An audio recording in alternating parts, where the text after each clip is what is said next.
What up, snitches? I'm the Animaniac, and I wish I didn't follow that stupid white rabbit, because now I'm in a world that makes little sense. But I think the subject of today's review will help me find a way out. This is Alice in Wonderland. This movie was once again directed by Clyde Geronimi, Wilfred Jackson, and Hamilton Luske, and based on the Lewis Carroll books, Alice's Adventures in Wonderland and Through the Looking Glass. The movie follows the title character, a girl who follows a white rabbit down a hole into a very nonsensical world. Like Cinderella, Alice in Wonderland had its roots going back to the Laugh-O-Gram studio before it closed its doors because of bankruptcy.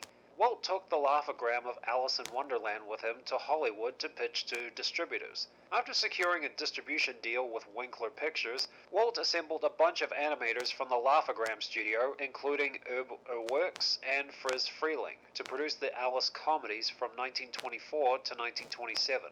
After the success of Snow White, Walt bought the film rights to Alice in Wonderland and began work on a story reel in 1938. When he reviewed the reel the following year, he didn't like how the storyboard artists were faithful to the original illustrations, which would be very difficult to animate considering the technology they were working with in the 1940s. That and Al Perkins's version of the script was considered too dark and grotesque. I wonder if a copy of that script leaked somewhere because I want to read it. So with the amount of work the film required and the economic strain of World War II and the production demands of Pinocchio, Fantasia, and Bambi, Walt shelved the film. He picked up production in 1945 and hired Aldous Huxley for a rewrite which had a deus ex machina involving Queen Victoria. Walt thought the version Huxley gave him was too literal in adaptation. He considered making the movie a live-action hybrid like the Alice comedies, but decided to stick to it being a purely animated feature with another draft focusing more on the whimsical side of Carroll's books and a simpler art style thanks to Mary Blair's concept art. The film came out in 1951, released as a double feature with the documentary short Nature's Half Acre, raking in $2.4 million against its $3 million budget. And like the pre-packaged films of the 1940s, the movie recouped its box office through re-releases between 1971 and 1981. The critical reception was mixed. They praised its visuals and whimsical tone, and believed if you can tolerate a slow pace, you'll find it okay. Lewis Carroll fans, British film and literary critics, however, blasted the film for Americanizing Carroll's work. Walt responded to that criticism by saying this was for families, not literary critics. But after its initial run, there have been speculations about what made the movie fail. Walt said it lacked heart, and Leonard Maltin interviewed animator Ward Kimball years later, who said it suffered from too many directors trying to top one another's sequences, cancelling each other out in the process.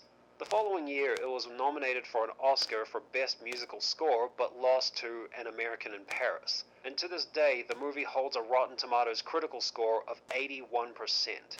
Now, how can I approach this movie? Because really, it's just a bunch of weird scenes strung together by Alice following a well-dressed rabbit.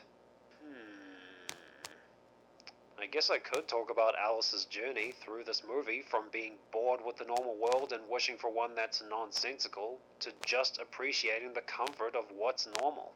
Now, this begins during her history lesson from her tutor, as she plays with a cat because she's bored with what she claims to be listening to. She explains her world wouldn't make any logical sense. The backgrounds in this sequence begin as classical paintings, with natural colors to begin with to show that we aren't in a strange place. At least not yet.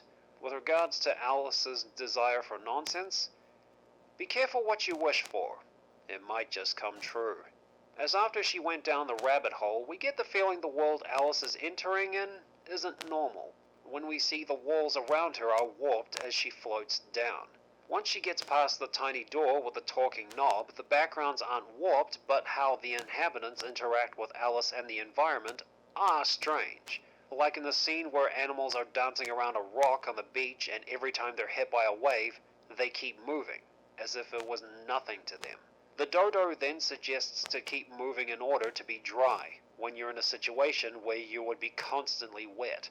That scene gives you a taste of the nonsense Wonderland offers, and it does become more annoying to witness with parts like the garden and the tea party sequences in the film, even though I get that's the point of Wonderland. except for ones where there are a few funny moments, like the two interactions between Alice and the Cheshire Cat and the trial section with the Queen of Hearts. The latter sequence made me think about how the world is today. In some places in Wonderland, there are vibrant colors that help make certain characters and objects stand out.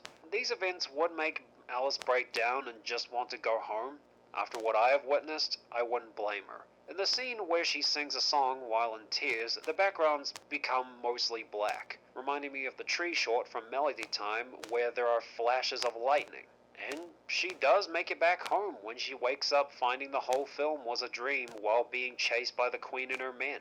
Alice and her Wonderland boasts whimsy and imagination. I haven't read the book, so I can't really comment on how it's supposed to come across, but the Disney version was a gay old time. Guys, what were your impressions of Alice and her Wonderland? Comment below. If you guys want to stay updated on future videos and see some cool artwork, be sure to follow me on Twitter, Facebook, Tumblr, and DeviantArt, and be sure to subscribe to my backup channel over on BitChute. The links are in the description. And if you want to be the first to know when a new video will be up, ring that bell after you subscribe. Thanks for watching, and I'll see you guys next time.